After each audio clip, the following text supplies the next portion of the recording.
کہا دجلہ کے کنارے کتا بھی پیاسا مر گیا تو پوچھ تو عمر کی ہوگی، فرات کے کنارے کتا بھی پیاسا مر گیا تو پوچھ تو عمر کی ہوگی۔ راتوں کو پہرے دیے جا رہے ہیں، راتوں کو خبرگیری کی جا رہی ہے، مدینے کے باہر ایک خیمہ ملتا ہے، چند بچے ملتے ہیں جو رو رہے ہیں، ایک عورت ہانڈی چڑھا کے ڈوئی پھیر رہی ہے، پوچھتے ہیں بہن یہ بچے کیوں رو رہے ہیں؟ کہ یہ بھوک سے رو رہے ہیں۔ ہانڈی میں کیا ہے؟ پانی، کچھ بھی نہیں۔ کیوں چڑھایا ہوا ہے؟ بہلانے کے لیے، سو جائیں گے روتے روتے، میرا اور عمر کا اللہ کے ہاں فیصلہ ہوگا۔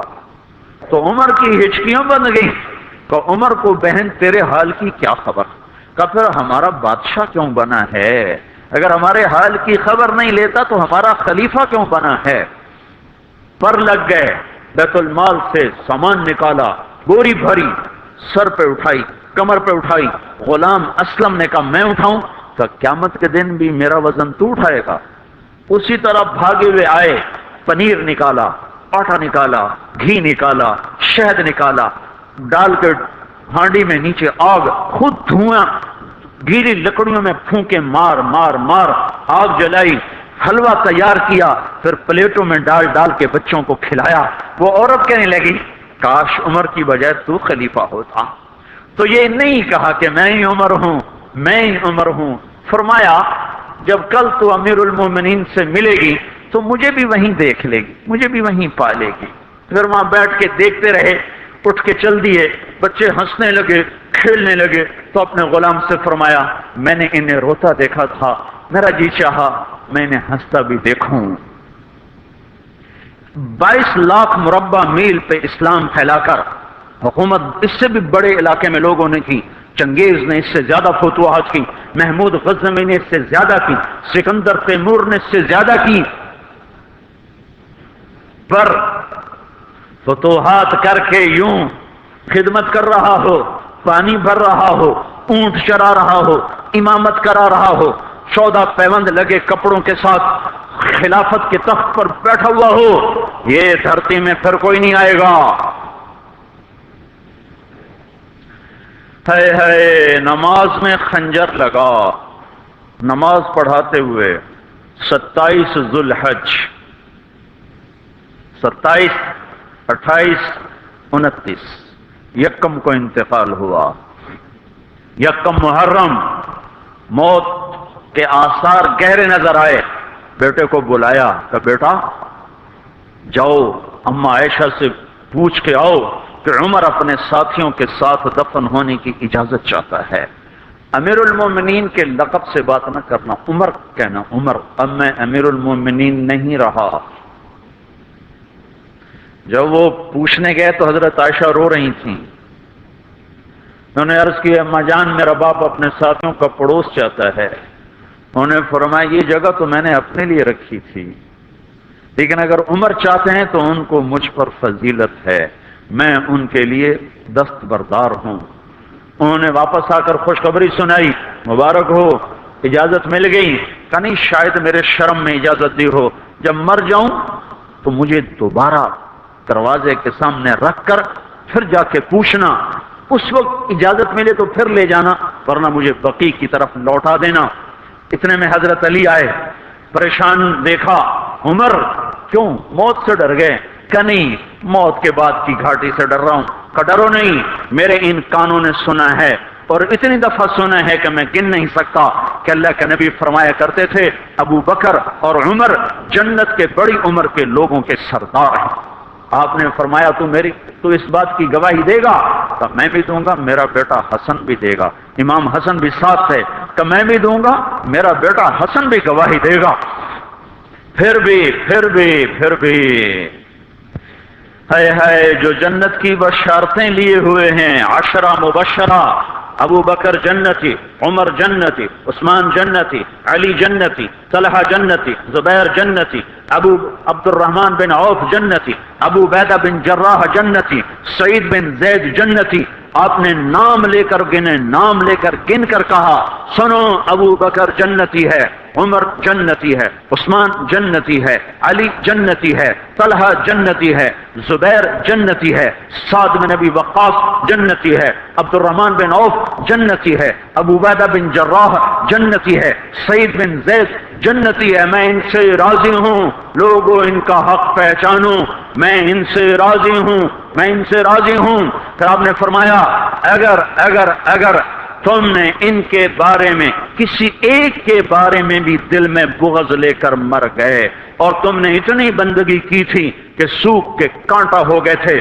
روزے اتنے رکھے تھے کہ پیٹ کمر کو لگ گیا تھا، سجدے اتنے کیے تھے کہ تمہارے ماتھے اور گھٹنوں پر پتھروں جیسے نشان پڑ گئے تھے، اتنا کچھ کر کے ان 10 میں سے کسی ایک کا بغض لے کر اگر تم مر گئے تو اللہ تمہیں منہ کے بل جہنم میں گرا دے گا۔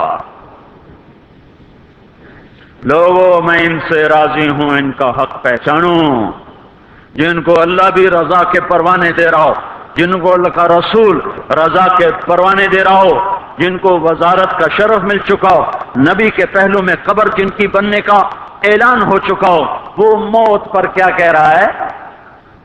موت پہ کیا کہہ رہا ہے؟ اپنے بیٹے سے کہا میرا سر زمین پہ ڈال دے، ان کی گود میں سر تھا عبداللہ بن عمر، تو انہوں نے گود سے ہٹا کر پنڈلی پہ رکھ لیا، یہاں رکھ لیا، کہ لگے کیا کہہ رہا ہوں، کیا کہہ رہا ہوں، سنتے نہیں ہو، زمین پہ ڈال دو۔ تو انہوں نے زمین پہ ڈالا تو اپنے چہرے کو مٹی میں رکھ دیا اور ایسے ملنے لگے اور کہنے لگے اے میرے رب، اگر تو نے عمر کو معاف نہ کیا تو عمر ہلاک ہو جائے۔ ویل لک یا عمر ولامک ان لم یغفر لک ربک، عمر تیری ہلاکت ہے اگر تیرے رب نے تجھے معاف نہ کیا۔ یہ کہتے کہتے کہتے جان دے دی۔ 22 لاکھ مربع میل میں اسلام کو زندہ کرنے والا این حالت نماز میں زخم کھا کے گرنے والا، مطلوب مصطفیٰ، وزیر مصطفیٰ، جنت کی خوشخبریاں لے کر پھر موت پر یوں کہہ رہا ہو کہ اللہ تو نے معاف نہ کیا تو میرا کیا بنے گا۔ کیا بے طلبی ہے۔ ان کے بیٹے خلافت کے اہل، ان کے بہنوئی سعید بن زید 10 مبشرہ میں سے دونوں کے نام کاٹ دیے کہ یہ 6 ہیں جن سے اللہ کا رسول راضی تھا، جس کو چاہو خلیفہ بنا دو، جس کو چاہو حکومت دے دو، نہ میرے بیٹے کو ملے گی نہ سعید بن زید کو ملے گی۔ کسی نے کہا شوشہ چھوڑا، آپ کا بیٹا بھی تو بہت قابل ہے، اسی کو بنا دیں، تو اسے تو طلاق دینا نہیں آتا، حکومت کہاں سے چلائے گا۔ یہ ایک واقعہ کی طرف اشارہ کیا ہے، اس کے پیچھے کوئی واقعہ ہے جس کو انہوں نے یاد کر کے فرمایا وہ تو طلاق دینا نہیں جانتا، وہ حکومت کیا چلائے گا۔ حالانکہ بڑے صحابہ میں عبداللہ بن عمر کا مقام ہے۔ ہے جنازہ صہیب رومی نے پڑھایا، دروازے کے سامنے لا کے رکھ دیا گیا، سب لوگ جنازے کے ساتھ کھڑے ہو گئے، عبداللہ بن عمر اکیلے آگے گئے، دروازے پر دستک دی، کہا اما جان میرا باپ عمر بن خطاب دروازے پہ حاضر ہو چکا ہے، اندر آنے کی اجازت چاہتا ہے۔ تو عائشہ رضی اللہ تعالیٰ عنہ نے اپنی چادر کو اٹھایا اور روتے ہوئے باہر نکل گئیں۔ پھر لوگ اندر داخل ہوئے، قبر کھودی گئی، قبر کھودتے ہوئے عبداللہ بن عباس بھی قبر کے کھودنے میں شریک تھے، تو کہتے میرے کندھے پہ کسی نے ہاتھ رکھا، میں نے پیچھے مڑ کے دیکھا تو علی رضی اللہ تعالیٰ عنہ کھڑے رو رہے تھے اور فرما رہے تھے مجھے پتا تھا تو یہیں آئے گا، یہاں تیرے سوا کوئی نہیں آ سکتا۔ کہ میں نے ایک دفعہ نہیں کتنی دفعہ میں نے اللہ کے نبی سے یہ بات کا تکرار سنا، میں ابو بکر اور عمر، اس کا اتنا تکرار سنا ہے میں نے کہ مجھے یقین تھا یہیں آئے گا، تو اور کہیں نہیں جا سکتا۔ میرے بھائیو غفلت سے باہر آ جائیں، غفلت سے باہر آ جائیں۔ یہ دھوکے کا گھر، یہ مچھر کا پر، یہ مکڑی کا جالا، یہ دنیا کہیں ہمیں ہلاک نہ کر دے۔ ان لوگوں کو سامنے رکھ کے زندگی گزارو جنہوں نے اللہ کو راضی کیا، اس کے رسول کو راضی کیا، کلمہ حق کو بلند کیا، خیر کے ذریعہ بنے، شر کے مٹانے والے بنے، اور دنیا میں مرنے کے بعد بھی ان کے تذکرے ہدایت کا سامان بنے، ان کے تذکرے روشنی کا مینار بنے۔ ان کے پیچھے چلو، مغرب کے اندھیروں کی طرف مت دوڑو، وہاں تو سورج بھی ڈوب جاتا ہے، مغرب میں تو سورج بھی ڈوب جاتا ہے، اور تمہیں پکار پکار کے کہتا ہے مغرب کی طرف نہ آنا، ادھر اندھیرا ہے، میں یہاں گم ہو گیا، تم کون سا سراغ ڈھونڈنے آئے ہو؟ دوڑو دوڑو اللہ اس کے رسول کی پاک زندگی کی طرف، اس کے پاک صحابہ کی زندگی کی طرف، جن کو اللہ نے مرنے سے پہلے جنت ہاتھ میں دے دی، جنت کی بشارت دے دی۔ آپ نے کہا ما علی عثمان الا یعمل بعدا، تبوک کی لڑائی میں عثمان 10,000 لشکر کا سامان تیار کر کے لائے، تو ہم نے کہا عثمان آج کے بعد تو کچھ بھی نہ کرے تو جنت تجھ پہ واجب ہو گئی۔